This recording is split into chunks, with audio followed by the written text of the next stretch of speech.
নাম হচ্ছে CI safe guardian app. বিজ্ঞানের আলোয় আলোকিত পুরুলিয়া জেলা বিজ্ঞান কেন্দ্রে অনুষ্ঠিত হলো 3 দিনব্যাপী জেলা স্তরের বিজ্ঞান মেলা। জেলার বিভিন্ন প্রান্ত থেকে প্রায় 36টি স্কুলের ছাত্রছাত্রীরা এই মেলায় অংশগ্রহণ করে। মেলায় ছিল চিলড্রেন্স কর্নার সহ নানা অভিনব বিজ্ঞান প্রজেক্ট। এর মধ্যে অন্যতম আকর্ষণ মহিলা সুরক্ষায় তৈরি একটি বিশেষ অ্যাপ। সেখানে আপৎকালীন পরিস্থিতিতে লাইভ লোকেশন পৌঁছে যাবে মুহূর্তেই। এই অ্যাপটি তৈরি করেছে রামকৃষ্ণ মিশনের এক ছাত্র। ট্রিগার্ড দেখতে পাচ্ছেন, অলরেডি দেখাচ্ছি। এর নাম হচ্ছে সিআই সেফ গার্জেন অ্যাপ।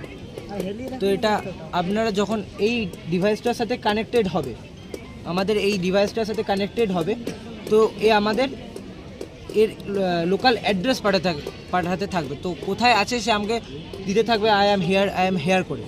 আর আমার এখানে অ্যাপের ফাংশন একটা আছে লাইভ ম্যাপ। যখন সে রিকোয়েস্ট পাঠাবে যে আমাকে হেল্প করো, তো তখন এর লাইভ যখন কানেক্টেড থাকবে তখন আমাকে দেখাবে এই অ্যাড্রেসটা কোথায় আছে। সেই ম্যাপের মাধ্যমে আমাদের দেখিয়ে দেবে। যেহেতু আমার অফলাইন আছে, ডিভাইসটা অফলাইন আছে, সেহেতু আমি এখন দেখাতে পারছি না কোথায় আছে। এটার ফলে কি সুবিধা হতে পারে? তো আমরা যেটা দেখতে পাই যে কয়েক বছর আগে আরজিকর, অভয়া, নির্ভয়া, যে 2012 সালে যে সেক্স স্ক্যান্ডেল যেটা হয়েছিল, এত যে নারীর সুরক্ষার জন্য আমাদের যে কাজটা করা দরকার সে এতদিন ধরে হয়ে আসেনি। তো আমার মাথা থেকে এইটাই বের করলাম যে কিভাবে আমরা এটাকে কাজে লাগাবো আর কিভাবে আমরা নারীদের সেভ করবো। এটা আমাদের খবরটা পাঠাবে, জাস্ট আমাদের খবর পাঠাবে, দিয়ে বলবে যে কোথায় আছে নারীটা, যে কেমন অবস্থা, লাইভ লোকেশন পাঠিয়ে বলবে যে এ বিপদের মধ্যে আছে, একে হেল্প করা উচিত। এই অ্যাপটাকে কিভাবে পাওয়া যাবে? এই অ্যাপটার যদি আমি ডোমেন কিনি তো আমি এটাকে বাজারে যদি ছেড়ে দিই তাহলে এটাকে ইউজ করা যাবে, ডোমেন কিনতে যতটা। অ্যাপটা তুমি নিজে বানিয়েছো? হ্যাঁ। কোথা থেকে আসছো? পুরুলিয়া রামকৃষ্ণ মিশন বিদ্যাপীঠ। কি নাম তোমার? ঋদ্ধিব্রত মাঝি। কোন ক্লাস? ক্লাস 10। ছাত্রদের মধ্যে বিজ্ঞান চর্চা বাড়াতে এই মেলা গুরুত্বপূর্ণ ভূমিকা নেবে বলেই মত বিশেষজ্ঞদের।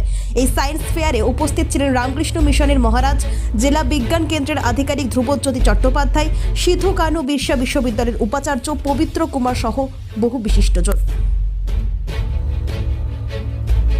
136-এর মতো ছাত্রছাত্রী রয়েছে এবং আমরা খুব প্রত্যয়ী যে আমাদের ছাত্রছাত্রীরা ধারাবাহিকতা বজায় রাখবে, রাজ্য স্তরে প্রতিযোগিতার পুরস্কার নিয়ে আসবে।